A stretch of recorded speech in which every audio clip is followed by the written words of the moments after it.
Welcome to the CEO of Destiny podcast, where you will find the tools to fulfill the purpose of your generation and wildly succeed in the marketplace. And now your host, Andre J. Benjamin. Welcome to the CEO of Destiny podcast. I am your host, Andre J. Benjamin, and I am delighted today to have Miss Elaine Clark. Elaine has been a pioneer and a real strong pillar in coaching, training. She's done apps, she's done animation for voice. She has helped people really find their voice, find the impact of their voice, using their voice, monetizing their voice, started schools. I don't want to give away all the goods because I want to hear the story and allow you as the viewer and the listener to really connect with what she has to share. She wrote 2 powerful books. I just got my hold on I've been really digging into the second one. The first one that I came across was Voiceovers for Podcasting, How to Develop a Career and Profit. And then she has them right there, but I like to show my version, And then there's Money Where Your Mouth Is, a complete insider's guide to earning income and building a career in voiceovers. And I'm delighted to have her this morning to be able to share some of her journey and some of her process, and then also maybe give some keys to people to help them in their own exploration. So welcome, Miss Elaine Clark. How are you? Thank you. I'm so happy to be here with you. Oh, absolutely. Absolutely. I want to really delve into your story because I'm interested about your origin story. Can you tell us a little bit about your origin story and how you got into the work that you have done and you're currently engaged in? Well, I say back when the dinosaurs roamed the earth, that's when I started. I was a theater major in college. I also got a degree in education. So I moved to San Francisco in the late 70s, and I was doing theater, and I was a newlywed. When you're in a play, you're gone for like 4 to 6 months. And he kept saying, well, I want to see you a little bit more.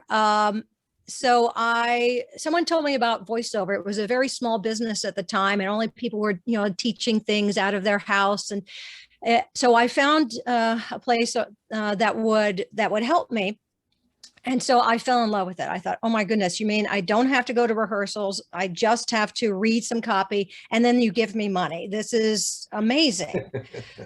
But what I didn't realize was how difficult it is, because the difficulty comes in, and when you're working on a play, it's an evolution and it's a shared experience with others.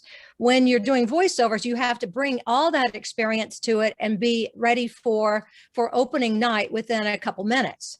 So it was a matter of, how do I do that thing that I didn't really know that I was doing when I'm performing on stage? How do I apply it to the microphone?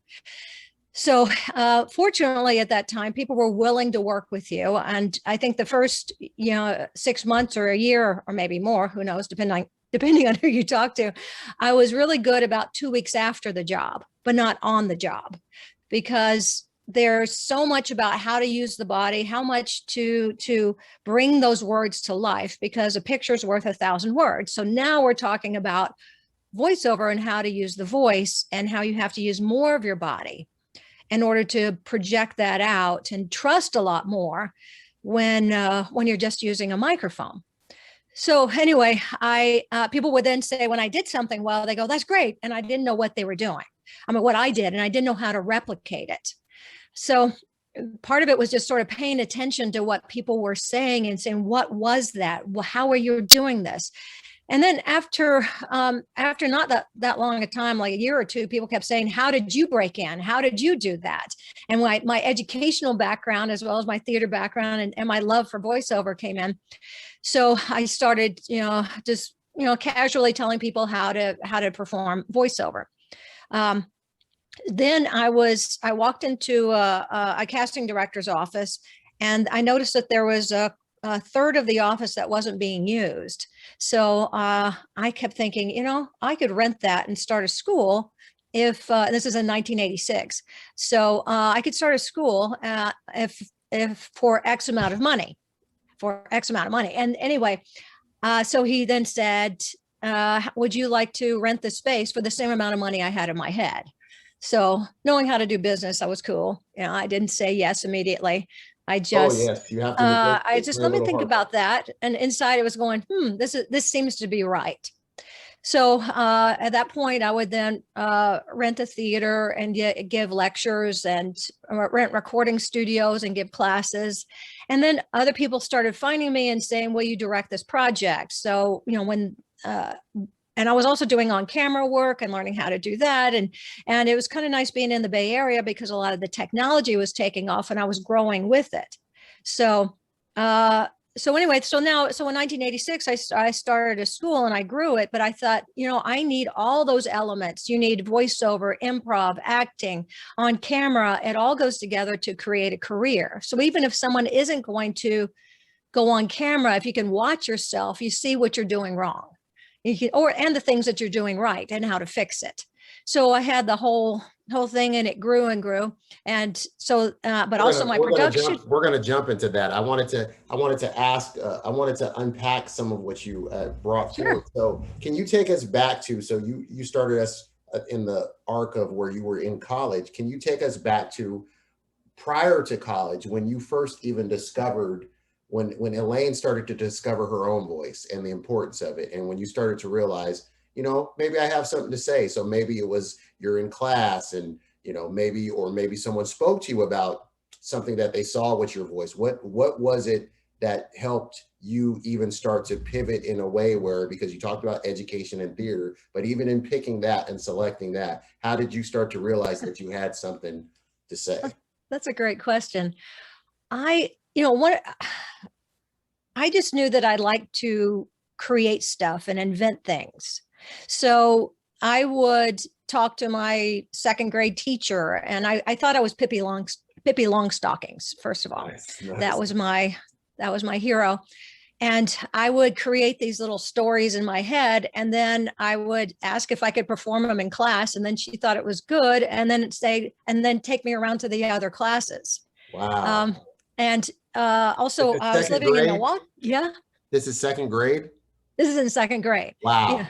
Come on. But even before that, in like kindergarten, first grade, I was living in Milwaukee, and our neighbors had an attic, and they had all sorts of costumes inside that attic.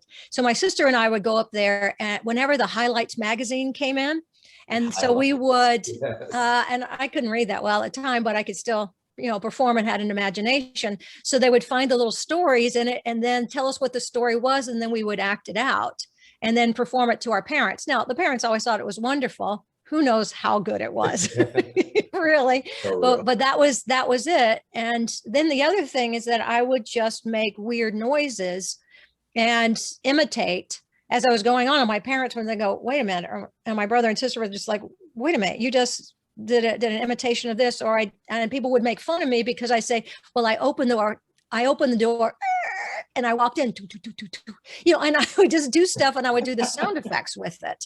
And people just thought it was weird. So we call it quirky now, but that's where I didn't realize that there was a career in it. I could watch a cartoon, but I didn't realize how the cartoon voices got there or how the voices got into a commercial or anything. It just was something that was very foreign to me because I was living in a small town in Louisiana for most of my life, but other places. At this time, are you noticing? So let's go back to Highlights. So you're in the highlight when Highlights come out and you're looking at that and you're acting it out. You're actually hearing the sound effects that you want, and then you're saying them, right? You're creating. We'll do the sound effects and the characters. Okay, so and then with other people, they had 3 or 4 of their kids and my sister and I. So like 5 or 6 of us that would do it. And then when you're watching cartoons, are you also listening to the sound effects so that you can mimic them, or you get what I'm saying? So were you naturally doing that of saying, if somebody falls, you fall as well, but you also do a sound effect with it? Because I'm seeing the process of how you were, because you know a lot when you dig into your work. When a person digs into your work, you know a lot about inflection, tone, rhythm, all this. So I'm wondering, even in this formative stage, were you even noticing and starting to mimic and listen to some of those different nuances of voice back then as you're watching cartoons? And you may not have been thinking that deeply, but I'm just saying, what were you picking up on as you're even watching cartoons, or you're watching someone speak, or you're watching a play? Well, I don't think I did anything really consciously. It just sort of happened because it was just fun. So I was listening to patterns. I was listening to how they developed, how comedy was, what made comedy funny. How could you do that? So that, and I realized that most things are based on 180-degree differences. So if you go, I am never going to see you again, and then you forget something and have to come back and go up, I will just be out now. So everything was opposites. They'd set it up and then it have go the opposite direction. Then it set it up and go the opposite direction. So I would just do that. And then also when I was in high school, my father loved puns. So I picked up that and like or dislike, my kids are all punsters as well. So I had a book of puns and I would just draw puns on in the English classroom, in the room, on the chalkboard, because we had chalkboards then. And so I would just draw, and I was a terrible drawer, but I would just put, a picture of two dogs and I go, it's a pair of dogs, because it was an English class and that was the lesson. So I would just do stuff like that. So I just realized I was just a little skewed, little different. But I think when you're growing up, different doesn't feel right. Different feels different. Yes, different feels different. And everyone sees, there's kind of just a outside expected trajectory that everyone is kind of guided towards of this is what the, normal. That's why even when you alluded to Pippi Longstocking, and which is a great, for any body watching the show that may not be familiar, if you dig into that, it's a whole world you'll start to unpack, and it's delightful because the power of children even deploying imagination is huge, and there's so much that they are missing out by being in front of screens, arguably. But I love the fact that you talked about that. So then how did you end up picking theater? Because you started on your own, but then how did you end up picking theater to go into? It was, of course, like you're a junior in high school and trying to figure out what to do.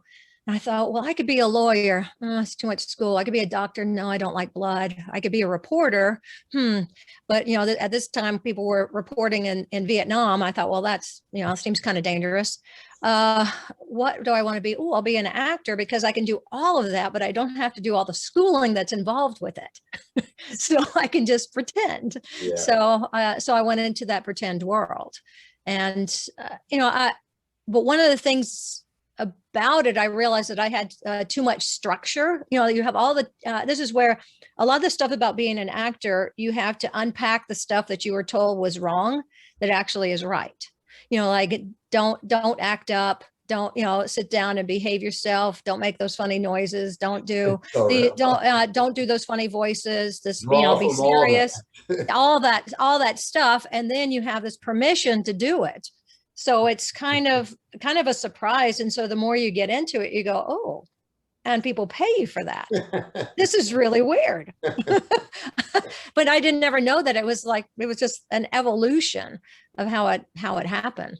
So can you point out some people that through that process of you, before you even started getting to the place where you jumped into business and saw the business side of it and, launching, you pioneered in several areas. Can you break down some peoples that could be in the form of teachers, coaches, mentors who were able to recognize some things and pull them out of you?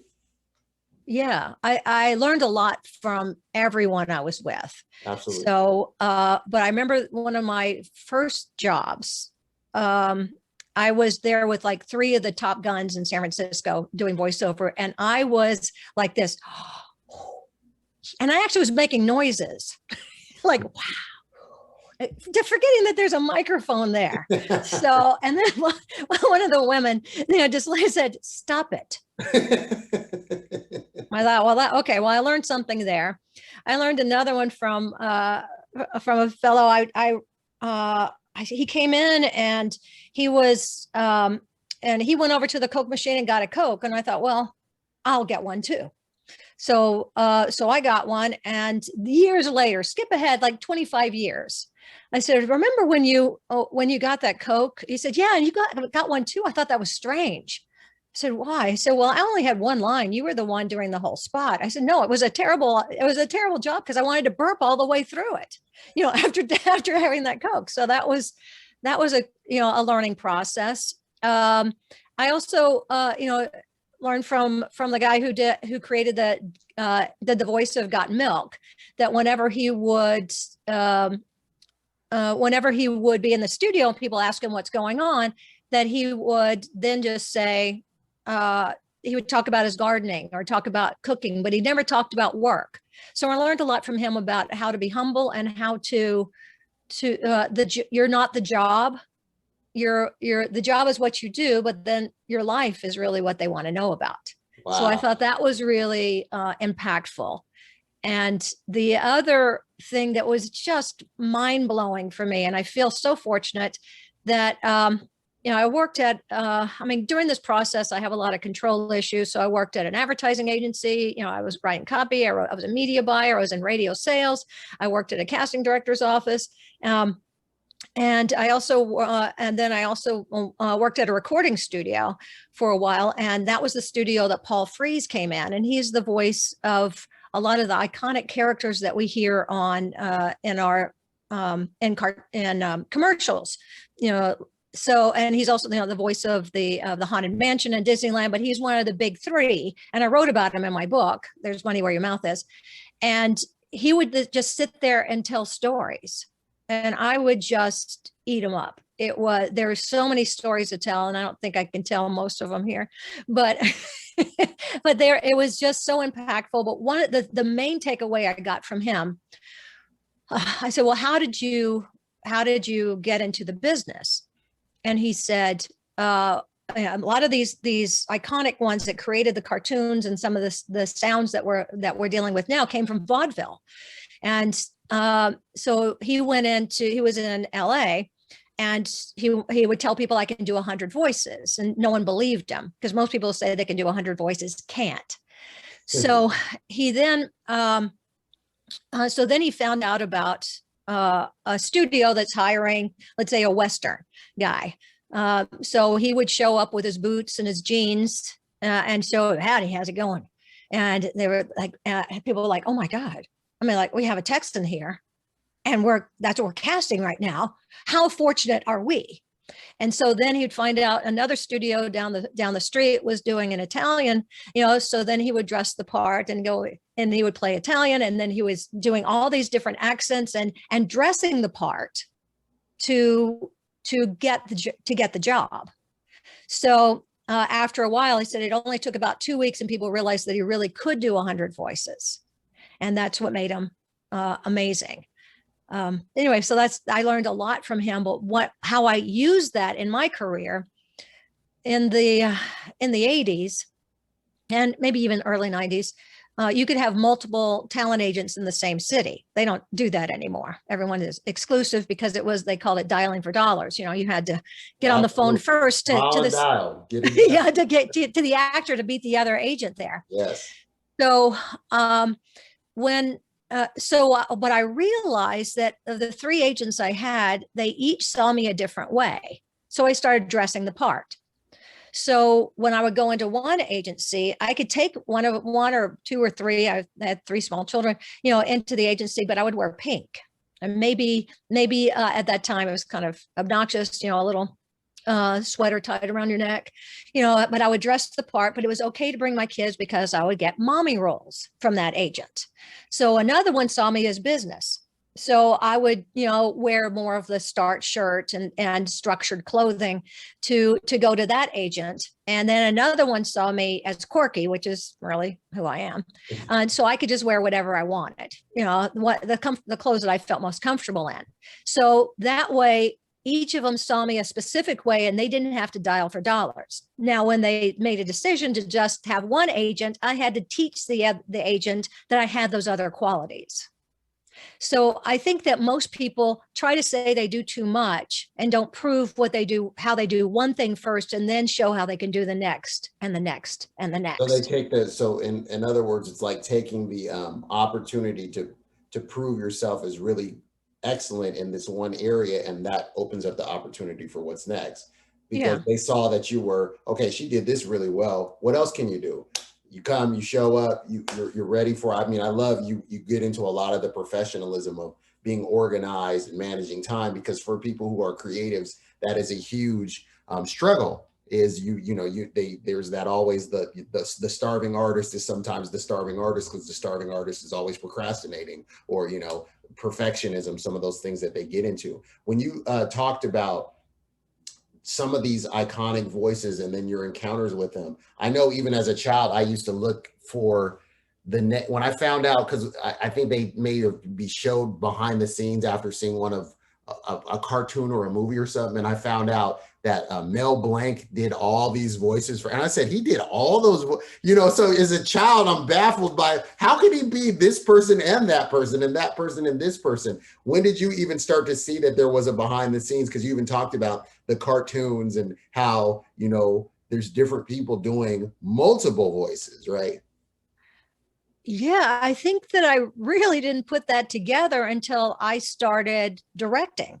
I was, when the video game industry started blossoming beyond the floppy disk, we went into the DVD, before we got to the downloadable content and wherever we are now, that it was, that people realized that you needed more, you needed better acting skills, but you also needed to understand how to use the microphone.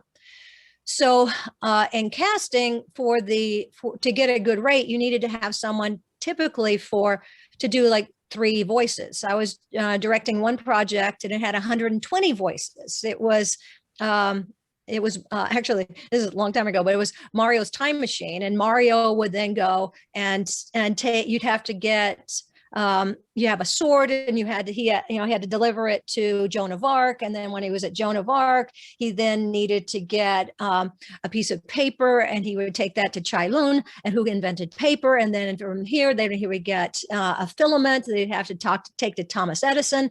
So it was this whole historical thing, but it had 120 characters. So I had to cast and direct that. So the budget didn't allow for 120 actors. Oh, no. So I needed someone who could do a minimum of 3. And if I got someone who could do 12, that really moved things along. So that's when I realized, how you need to have multiple characters, and also how you don't bleed through. Like my own voice can't bleed through. So it has to be very different. And that's why I have a layering process that I do and I teach, so that we get hidden, and the voice that is our identity, doesn't show up, because we have these little telltale, residuals that are there that people can tell it's the same voice, but the ones who do it really well, you don't know. And I had to come up with a process, because people would just say, do it. Well, that's great. Just do it better. Jump, go, do it. I mean, that's the funny thing. The direction they often give voice actors is, okay, that's good. Just do it again. Do it better. Do it slower. Do it faster. Hit that word. Emphasize that word. Yes. But they never told you how to do it. And that's why my whole thing, maybe that's the educational side. And I come from a long line of educators and librarians. So what did you draw from them to be, because I know you ended up, and we'll talk about getting the school. I want to ask a couple questions about this video game. So my mother-in-law was in a video game. It's funny. She told us, and we didn't believe her. Of course, my wife did, but I'm saying it's funny. She was in the first Halo, and of course she's done a bunch of other, voice over work, but because she is a director and writer and all these type of things. But I'm fascinated by the fact that when you get on a project, so that when a director has a director project and you have to find that talent, is that a difficult process because it's needed so many voices and there is a special skill set that you need so many, you need to get so many people who can do this? And how did you even uncover that you had a range of different voices for yourself? Because you talked about, yes, you get to layering and all that, but how did Elaine come to that, revelation of, oh, wait a minute, I can do just like I did different characters when we would play in the room and do this for our parents. I can create different voices for multiple characters. You know what I mean? Mm-hmm. Well, that are not being seen visibly, in that I'm behind now I'm on a video game now, or I'm on a cartoon. Right. Well, I realized that no matter how much you think about doing a character or think about performing, that's not where the process comes from. That just means you have a job. So I had to work on my brain getting out of the way. So, and I think that's a lot of what I see and when I teach people is that their brain is forefront, but unless it's like Abby Normal and that's part of the focus of a show, the brain, it's not that interesting to look at. Instead, what our job is to make people feel and take action. So how do I get to that? So I had to give my brain an assignment of, here's all the business stuff that you need to do. That's plenty. And here's the creative stuff that now you have to trust. So rather than think about how to do that voice, create it with your body and using your muscle memory and your history and the shape of your body and your mouth and everything, and a voice comes up. So if I never really know what the voice is. I mean, I have a whole bunch of them that I do, but if all of a sudden I put the focus in my fingertips, I have a voice that comes out because I have focus on my fingertips, just by doing that. But I didn't think about it. I just did it because the focus went there. If it's about my nose, it might be because I'm the nose. So now I will focus it there. And then maybe it's just like my ears are really tight. They look really high. Whoa, and I want a different laugh for every character. So actually, as I would get booked in jobs, I would always ask, what made them decide? What made you decide to hire me? And they would usually say, there were a lot of really good people, but I liked your laugh, or I liked that little pause you took, or I liked the surprises that you did, or something that was just really minor. That's like the 1 or 2% more than somebody else. And that's what I realized, that we're very persnickety. We're very, we once we hear something we like, we want more. We're very greedy. So that's why Robin Williams, of course, was a gold standard of how far you can go, Absolutely. As a performer.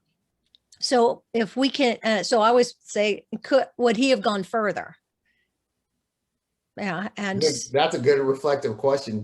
Okay. So drawing from educators and librarians, as you stated, what were some of the things you drew from that? Some tactics, some skills in your own process of, now I'm going to take what it is that I've been experiencing, because you talked about early on when you were giving the intro, you talked about how people started to look to you and say, okay, how did you do this? How did you get into, can you help me? And they asked for help. And then now there has to be a pedagogy. There has to be educational process in which you're going to take people through. What were some of the things you drew from coming from a line of educators? And can you elaborate what you mean when you say you come from educators and librarians?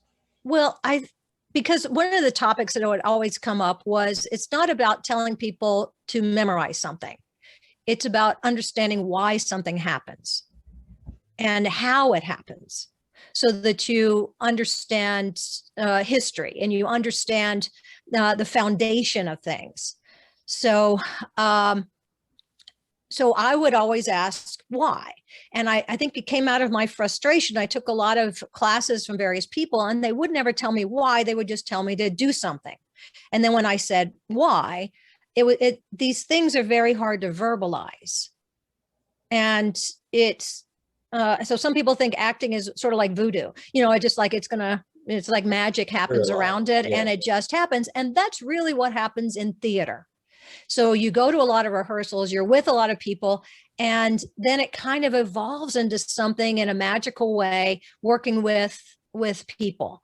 But when you're doing voiceovers and you have to start with the magic right off the bat, it's about using the imagination that you got from books, using the and stories. And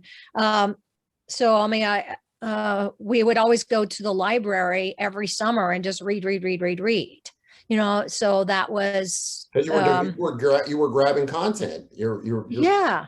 But I did. But whether it was Mrs. Piggle-Wiggle and her magic, or whether it was Danny Dunn and his magic machine, and he would go out into different places that he would see things in the future.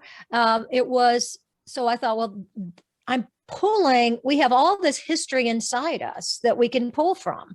That's really the only thing that makes us special. So there are other people that are going to have the same voice. There are other people that are going to have some similar qualities, but we're the only ones with our exact DNA of history, life experiences, and relationships. So that's really what it's all about. And how can I put that in my work? And how can I describe that to people? So as when you're teaching someone and you realize they're not getting it, you go, I have to find different words to get it. Yes. So, so this is another little weird story, but so for like the first 20 years of me teaching, because I've been teaching for 40 years as well as acting. So professionally, I should say.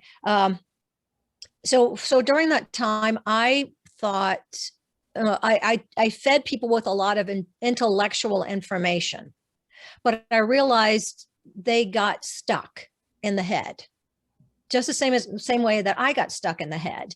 So then I said, well, I have to really put it in the body. What is it that the body does? So that's what I have in my books. It's about how do you physically make a specific movement to get a sound?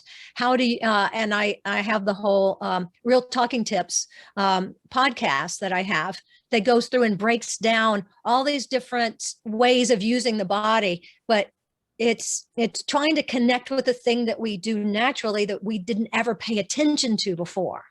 It was just there. So you begin to, I mean, I think what fascinated me and what made me even pick up the book, the first one that I came across, was because I saw how you codified, you put language to processes, and that to me that's just a higher or a more in-depth understanding of what a good educator is. It's someone who says, all right, you may have heard this, and this, but now let's put some terms around it. Let's give you so that you can have process, because otherwise it is just very cerebral. So break down even what got you into, because you talked about going and you saw the office space, and of course you were being asked to do this work. Now, what made you say, okay, I want to scale this and do this on a bigger, because you started renting halls and doing lectures and all that. But what made you say, I want to scale out. I want to impact more than just one-to-one? Well, it just was organic. It wasn't anything I planned. So it was an opportunity arose and I stepped through it, another opportunity and another opportunity. But this is where when you have, sometimes we don't even know what our vision is when we're in it. That's we talked about being a pioneer. I didn't have a plan. I just did what was missing for me in developing the process. So I just said, these are the struggles that I have. Here's how I dealt with it. Here's some other people they're not always understanding my language. Let me bring in some other teachers to support that. It was really funny when I wrote the first version of There's Money Where Your Mouth Is in the early 90s. I wrote it so people would leave me alone. Wow. I mean, I had no... Keep answering the same questions over and over again. You were saying, look, go to here. Just do this. It's right do here. that. I'm an actor. I'm going to go back to acting, but I didn't realize that then it would double and quadruple the amount of people who wanted to study with me. Wow. I was like, that would just, I think part of being an entrepreneur is having certain brain cells missing that you don't know what you don't know. So you just go right into it. Then you go, okay, that's it. So that's anyway. So then it's like, okay, well now here's this other thing. And it was more about if I wish this stuff was there for me. That was really empathy. The foundation of it. That's empathy. So the process that you used was empathy, because you could feel what they were going through, and you're saying, hey, what would I have needed back then? What did I need back then? And then it seems like you begin to intuitively build. Can you talk about voice as an instrument? Because you really go into that in both of your works. And I saw some of your, I've seen, clips of you speaking in different places talking about, can you break that down about voice as an instrument? Well, part of it is I played trumpet and piano for most of Shout out to the trumpeters. I play trumpet for Yay! So trumpet, you have to have a lot of breath support. Absolutely. And also you have to work on your musicality of it. And then the piano, there's a lot of movement. So what people would always say, your voice is your instrument or your body is the instrument for performance. But I didn't know how to play the instrument. So I think that we're more like a clarinet that has so many different, I want to say valves because I'm a trumpet player, but the notes that you can play with. But I realized that when people would say, well, just move or gesture, it was too general. Yes. So it needed to, so what I do is that I break it down and then I just go, well, what emotions do I have when I shrug my shoulder? What do I do? What does that bring up for me? And then I write about it and I tell about it. It's the same thing with, I have doing either my Activate Your Voice app and how I wrote about it in the 2 books. And I just, especially the first one, I would go, where is that sound coming from? And how can I make it more? So I wasn't reading anything. I was developing it on my own. Yes. Based on what I thought. And I wasn't using the fancy terms because I wouldn't remember the fancy terms anyway. I would have it there for a moment. And this is where my kids would say, I almost know something. So I would have that fancy terminology of where something is for about a day, maybe half a day, maybe 5 minutes, and then it goes away. But I know the foundation, I know the location. So of something. And so then I thought, well, I'm just going to describe it that way. So, and it's amazing how people fight it. So because the logical side of the brain is just going, look, I got it under control. But you're like, but you're not connected with your emotions and attitudes. So if I go logically, I'm going to raise my shoulder. I'm going to logically raise my shoulder. But if I get the brain out of the way and I raise my shoulder, all of a sudden the voice does something different. If I nod my head, if I think I'm going to nod my head, it's one thing. Or if let's nod my head, those are the things that we do every day. So it's just making us consciously aware of our subconscious behavior. So that once you bring it to the forefront, you can use it because it's a tool, and that's how you play your instrument, the body. I love it. Your voice is your instrument. What can you talk a little bit about? Because we don't want to give it all away, but can you talk about making it mind? Okay. You make it mind, and what that means. Kind of unpack that for. Well, there's so many different ways to different acting styles, but I realized that the styles that I learned for theater weren't fast enough for me in voiceover, and that telling someone just to think of someone and then or say a line ahead of it, ahead of someone to say, Andre, I want to tell you something. I would never do it like that anyway. That's too formal. Yes. You would say something to me, go, yeah, right. I would have a response. Acting is reacting. So how do you put it in your body so you react? And so that's the M of motivation is the moment before, but it's more about a reaction to something. And the I is about intentions. And those are the specific movements. And also this is where I realized, so I wished that I think it's around 4th or 5th grade, maybe 6th, but we start breaking down the structure. Remember having to, I don't think they do it in schools these days, but we have to diagram sentences. Yes. So you had your noun, your verb, your subject of your noun, you had adverbial phrases, and you had all these other things. But what I remember, once again, I almost know something, that when it's the important stuff, it stayed on the line. When it was throwaways, not important, it had an arrow, had a line that went down to the side. And when it had a little tiny bit of additional information, it had like a leaf on it. So it had like, here's the main information. Here's an aside with a little tiny button with it. So now I took enough English classes to almost know something, but I don't, this is really what the intentions are about. It's about following that phrase, but maybe the phrase is there, but it has a button.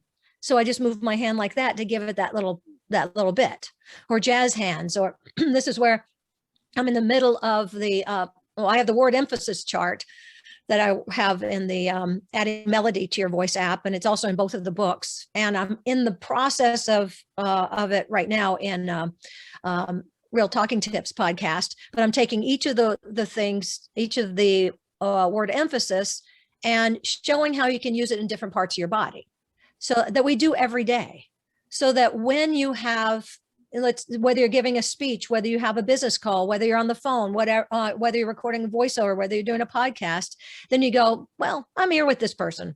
This is what's happening. And that's what we're going to do today. So there are all these different little, changes that we can do because we're creatures of habit and like to keep repeating the things that we do over and over and over again. So it keeps standing da da da da da da da da da da da da.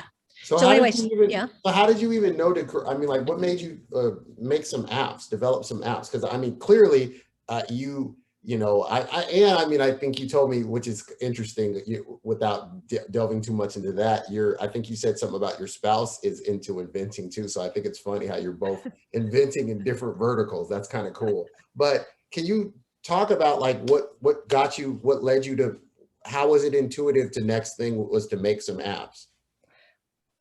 Well, a couple things happened. One, I was approached by one of my students, and he said, I have an opportunity to create, to get a grant to teach special needs kids in schools. So I said, well, why don't we do improv?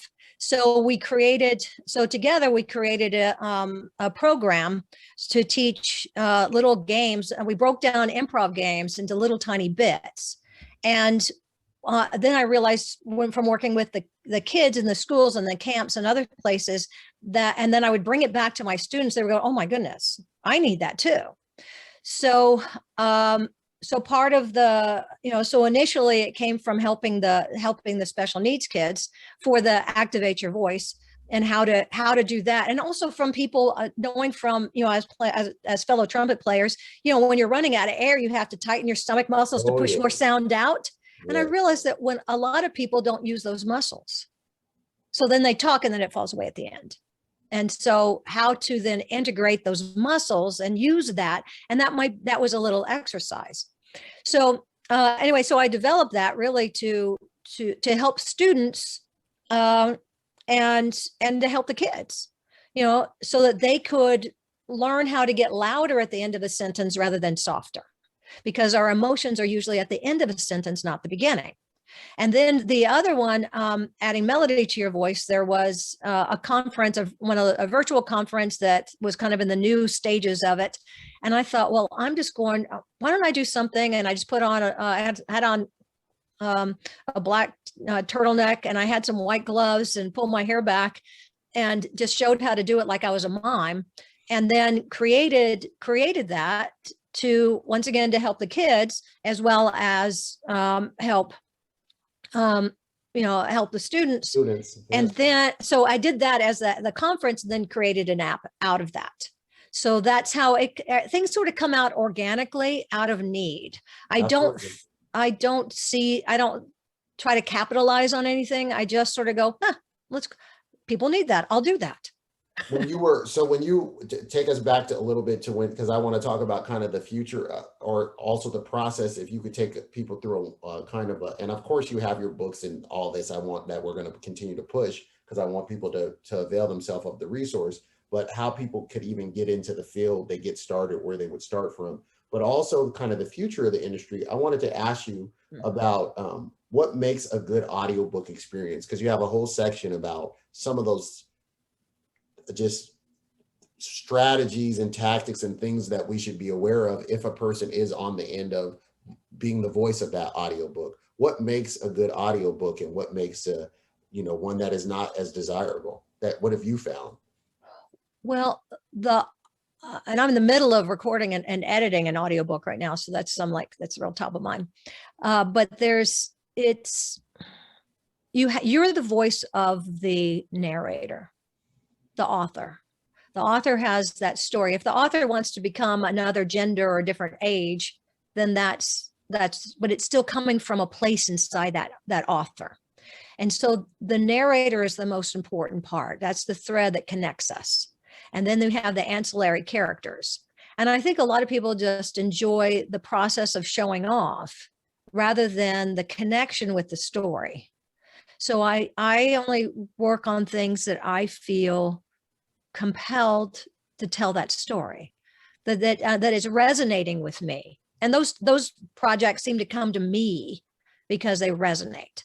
And but I think that and there's certain ones that are just golden, and other ones you're going like, well, there's a nugget in there that I really like, or this is challenging me in a different area. So as long as you're getting something out of it at the end, then I think that that's and the audience is always the most important. And we just have to remember that. And we're just a vehicle for providing something to an audience. Well, I love that you spoke in your book about how instead of, if you just treat it as whether you're speaking or acting or whatnot, if you treat it that you're kind of speaking to a homogeneous, almost monolith, it's just lost. Versus if you are speaking to a specific, can you talk a little bit about that? That's a great one, because people say, I mean, one of the directions a lot of people will say is like, talk to someone, but talk to someone when? That's the part that's missing. Because you know that even your loved ones, there are different times you feel a different way based on what's going on. It's true. And so if you just take that person as a general human being, and you don't take that specific moment, then it's homogenized as well. So instead, we're picking that specific time that opens us up emotionally. And it's funny, but we're more open when we're on the telephone than we are in real life sometimes. Oh, wow. Can you explain why? Or just when we've been trained by that the phone, it's okay to then share and change emotions, bing, bing, bing, bing, bing, like a ping pong game. But other times, you're checking the body language, you're checking all this other stuff to make sure everything's okay, and it gets homogenized as well. But when you're on the phone, you don't see how the other person's reacting. So you're just going, really, blah, blah, blah. Oh, no, I don't know. Oh, I guess what? No, really? We're just all over the map emotionally. We're on the phone, but imagine doing that in a real conversation. Really? You were like, oh, calm down. Yeah, it's too much. So, but because we know, well, with the exception of FaceTime or whatever, that it's auditory. So we need to do more. We were trained that way. Yes. So that it's really a part of our history and our evolution that we're working on. And so how we use that is what's important. So what if you were giving someone someone's listening, someone's watching, and they want that process of I'm looking to monetize my voice. People have told me, maybe someone got stopped when they were in a grocery store because someone overheard their conversation and they said, have you ever thought about doing voiceover work? Or have you ever thought about doing, and they say, why? Do you have some for it? And then, no, I've never thought that. But what would be the process for someone who is, what would be like a 1, 2, 3 process to get someone on that road in that pathway? Well, first of all, that's what has people open the door. But it also makes you an average person in the playing field. Almost everyone who's gotten into the voiceover world or the podcast world has been told that they have a good voice or they have good stories to tell.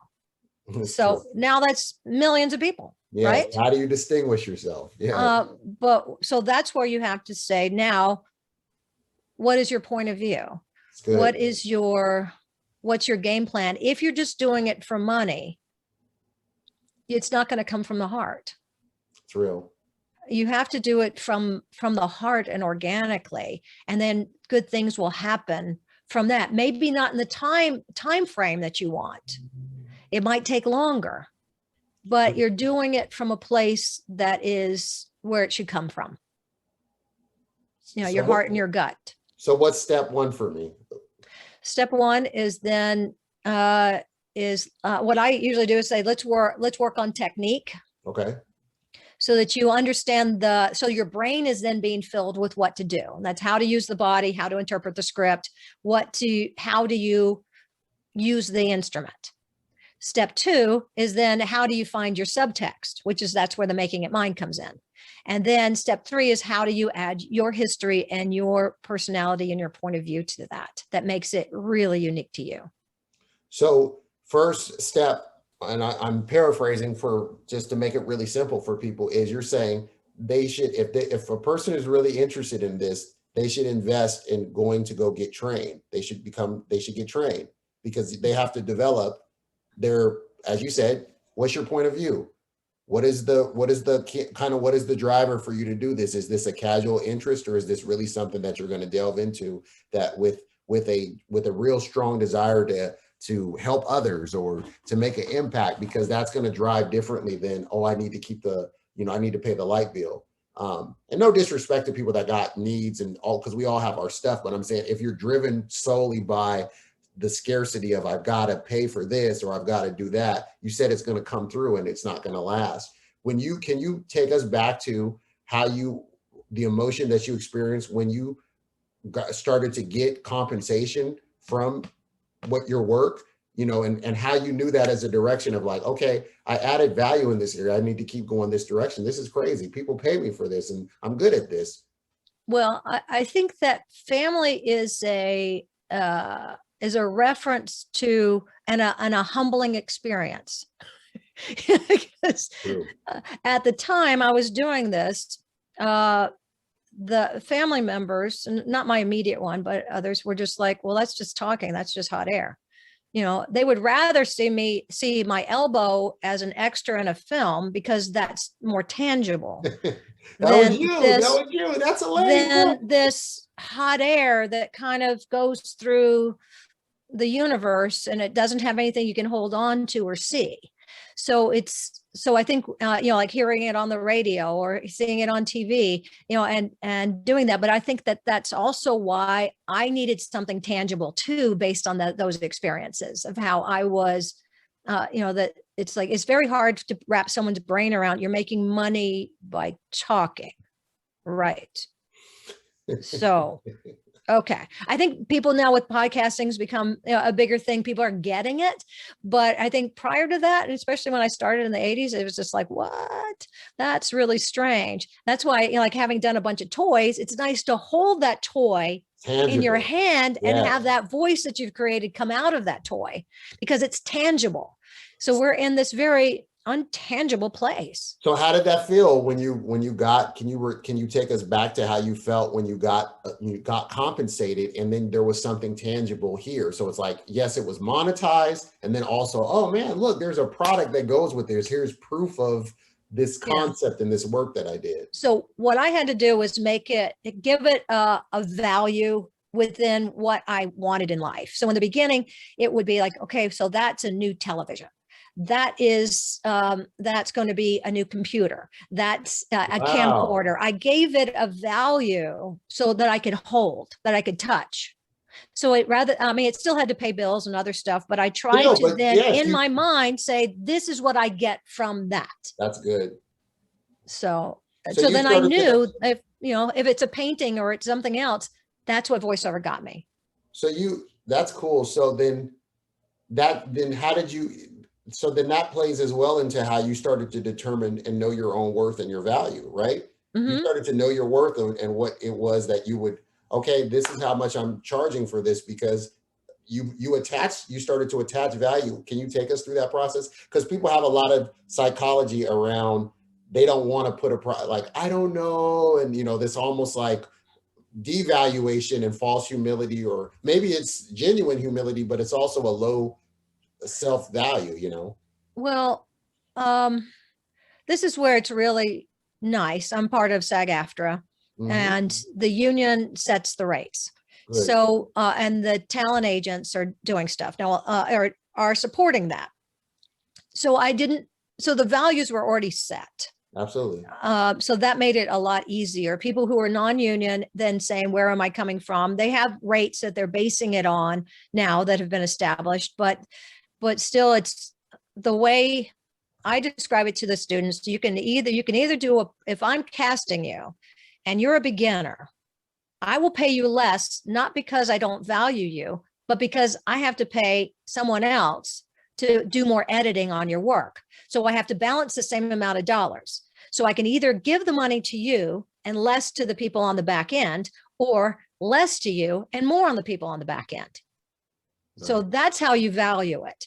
What are you providing so that what you have is easy to use rather than difficult?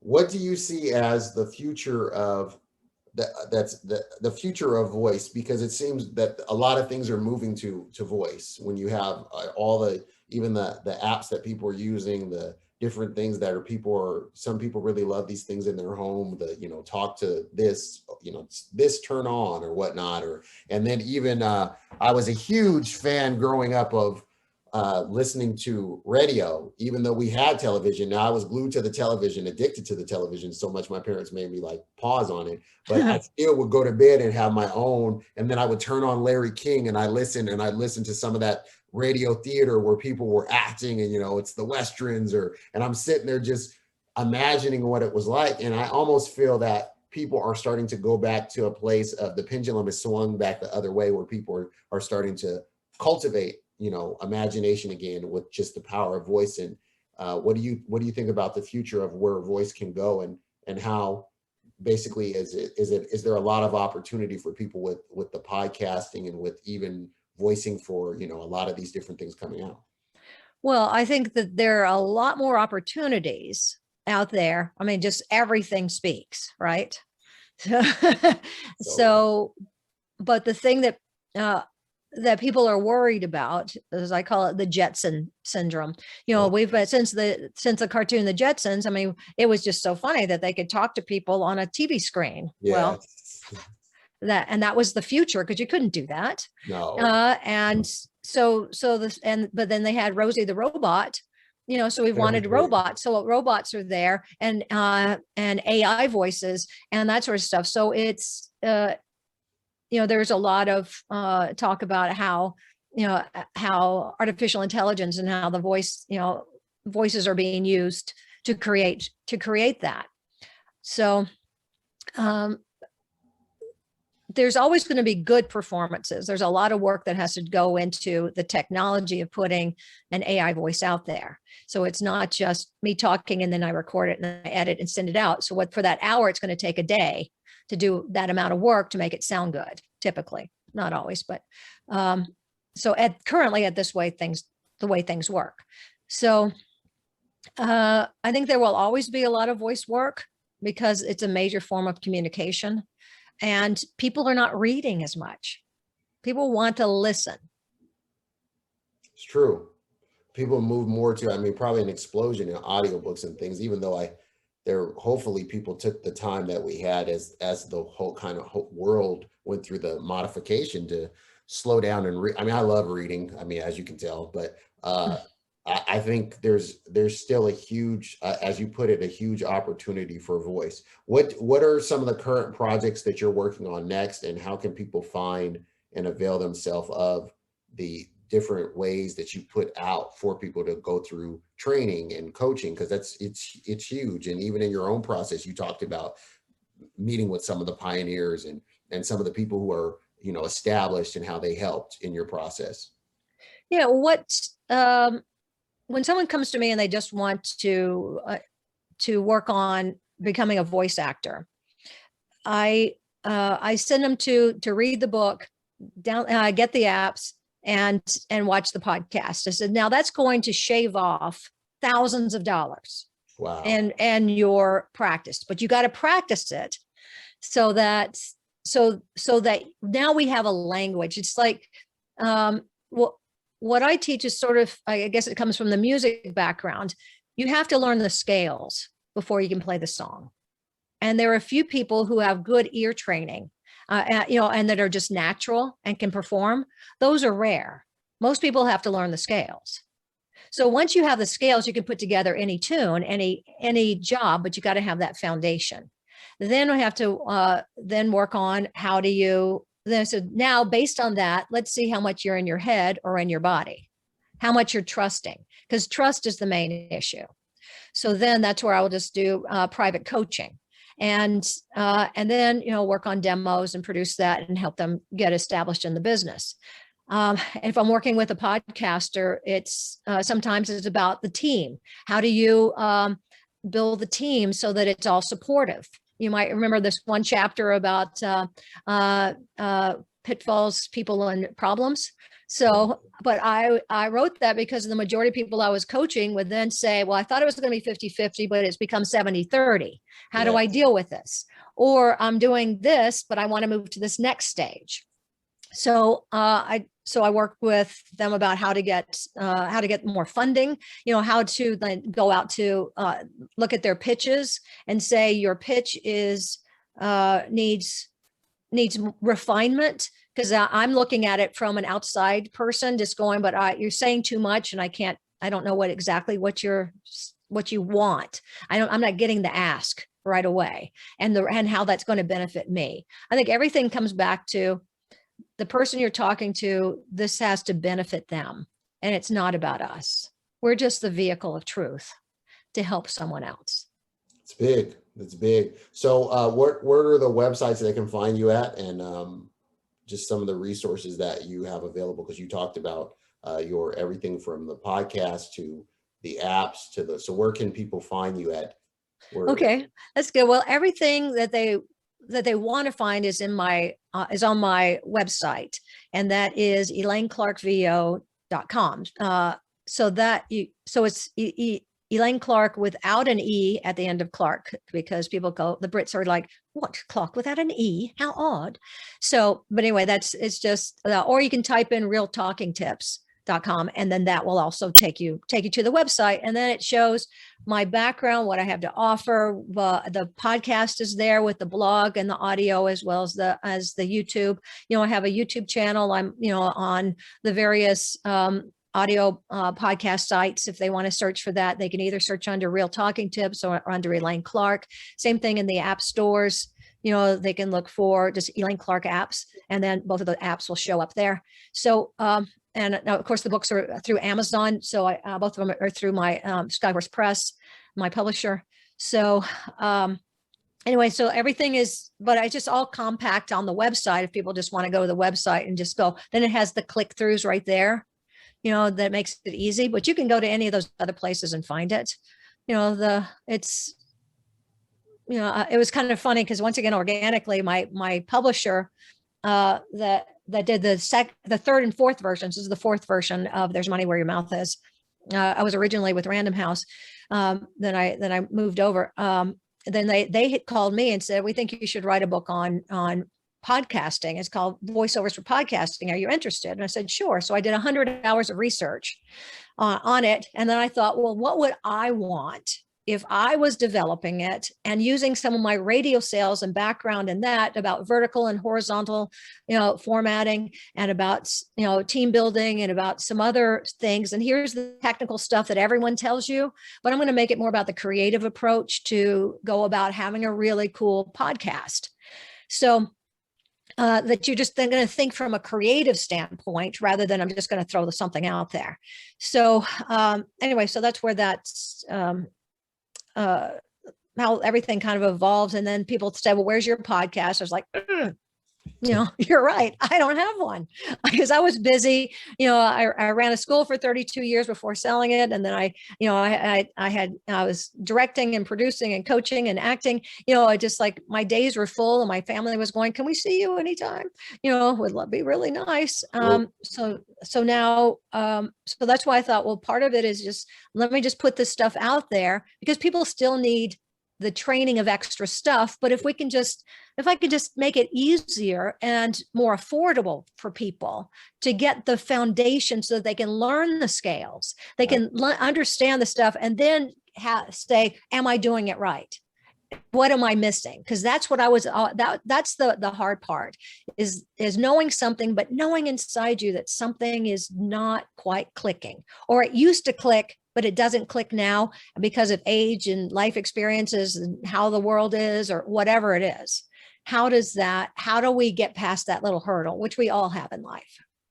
I think that's spot on. One more question for you. Can you talk about some of the projects that you found that you worked on that were cool for you, that you still kind of can nerd out about? Maybe it can be a toy or a game or a cartoon or something that you thought, well, I really enjoyed that. That was actually fun. Okay, I'll start at the beginning. I was the voice of the next computer when Steve Jobs was booted from Apple. Oh yes, when he went to Next, founded the company. He founded Next. So I was the voice of that computer. So that was cool. Nice. At the same time, I was in the very first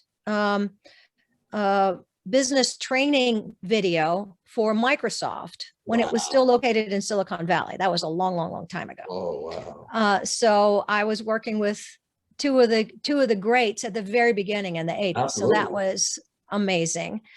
I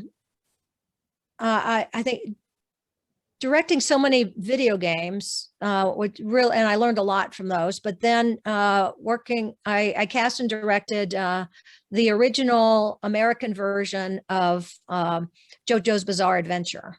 And that was just fantastic. And so still to this day, my favorite line of direction to an actor is, okay, after you're beheaded and your head is rolling through the sand, right before it goes into gets sucked into the jar, can you give me a Slurpee sound? You know, and the actor did it. And I thought, after I said that, I went, you don't say that in corporate America very often. No, not at all. That's just, if you did, they would probably say, I think you should find employment elsewhere. So that was really cool. Doing a bunch of toys. They're always fun. Like what kind of toys? What kind of toys did you enjoy? Well, it's funny. I had this one toy that I bought a couple of them to give to grandchildren. This is when my kids were still little. So, but it was what was it? Anyway, but it's Simon Says. Yes. So Simon Says toy. So you just push the heart and then it says, "Hi, I'm Simon Says." And then just like so it plays a game. I think when I was teaching a character class, and I was also working a lot with Leapfrog. And they were looking for the voices of Leap and some of the other characters. So I think 3 of the people in my character class at the time ended up getting the major characters. Wow. For Leapfrog. It's one of those things. I'm such a forward thinker that I don't go back and think about a lot of the other stuff. But I also, one of the ones I thought was really fun, because I worked with this one company a lot, but it was just a blast. It was kind of a funny toy. It was called the SBD 3000. It was a burping, farting robot bank. And what made it fun, besides that it danced and it had a drawer that came out and that would make it burp, and then it would lift its leg and then it would fart, which, as an adult, telling people to do these sounds is kind of fun. But we started out with doing the casting, trying to find the right voice for it, and then found one guy who had a really good voice, but then it just wasn't funny enough. And then we tried other accents, and then he did an Australian one. I said, "Oh, let's try that." And somehow an Australian burping, farting robot bank is better, but it would dance, and do stuff and tell jokes. And I don't know, I just thought it was fun. It was one of those things that I think a college student would want in their dorm room, just to kind of perk them up. Totally for that. It's college humor. When you brought a toy home, what were your children like when they hear your mom's voice on it? When you say that's you, you know what I mean? They were just like, talk to me normal. Mom. I'm still mom. It's just like, talk to me normal. I would read stories with all the different voices. They go like, don't do that. Just do mom's voice. I like that one right there. That's so real. Children. But I do, it's all about imagination and living, being open and creative. That's what I nurture. Was it great for you? And was that a rewarding feeling to also see your students and previous students get placed in significant work? How did that feel? As an my goodness. Yes. I think, and even just when my kids would book jobs, I had more joy from them than from me. Absolutely. So one of my youngest daughter is still getting residual checks because she was in a group of 5 people who worked at Pixar with Brad Bird during the crowd scenes for The Incredibles. Wow. So that was really cool. But just like, and that's, just seeing her or doing some other things or going with some of my kids when they got some jobs was probably more joy than I ever had for me. Absolutely. I think one of the some other joyful moments I'm in the film Sorry to Bother You, and I play a game show host with blue hair and very futuristic. So if you ever watched that, that's really cool. That was a special moment. And I was working with Lakeith Stanfield, and Boots Riley was directing, and it was just a fun moment. And then I don't know, I'm very saddened right now. 5 years ago, I was working with Michael Kenneth Williams, and he was recording the history of hip hop, but we just had some great conversations and talks, and what a wonderful person, and that, of course, he passed away recently, but it just really hit me, how fragile our lives are, but also his time with him, my time with him is even more treasured, because he had to stop at a certain point because the story was hitting home on a personal level, and he wanted to tell his story. So it was, some really special moments. So what was interesting is that my daughter then called me when she found out, because she knew that we had that moment. Wow. That together, that we spent a day together, but it was a very memorable day.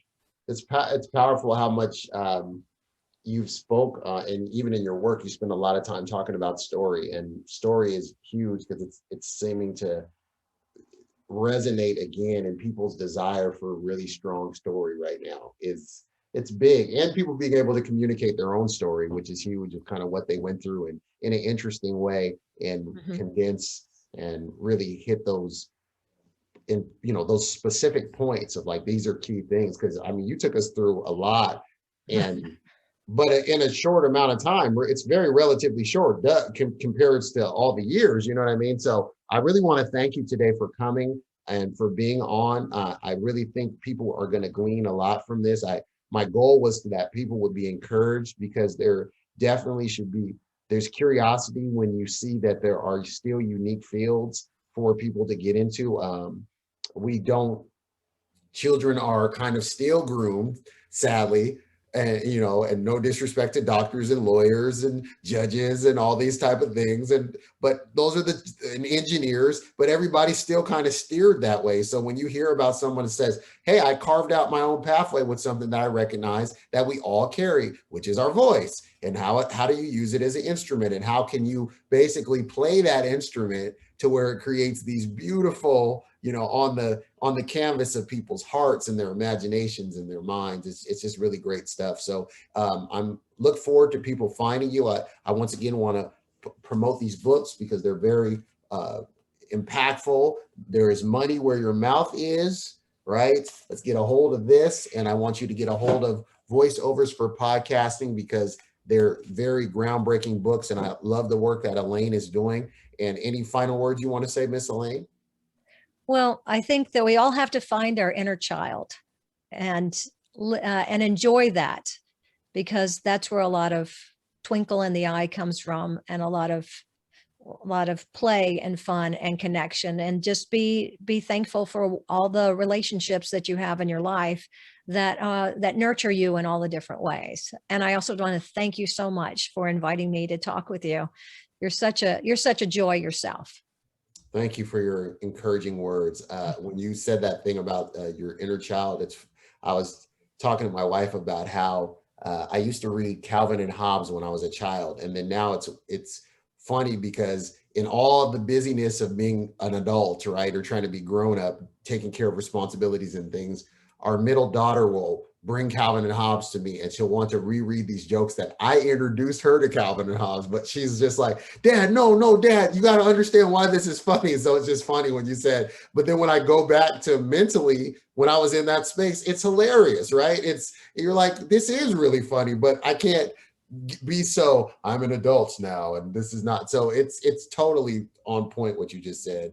Thank you for your time and for being here. Yeah, and give yourself permission to play. Yes, I love it. Permission to play. Well, that's a great point for us. And thank you, Elaine. And we are hoping the best and expecting the best for you. God bless. Great. Thank you. Same to you. Thank you for listening to today's episode. Do us a favor. If this was useful in any way for you, please go to iTunes and leave us a review.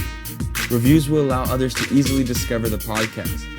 If If you'd like more information and to receive a free download, Rediscover Your Destiny, go to ceoofdestiny.com.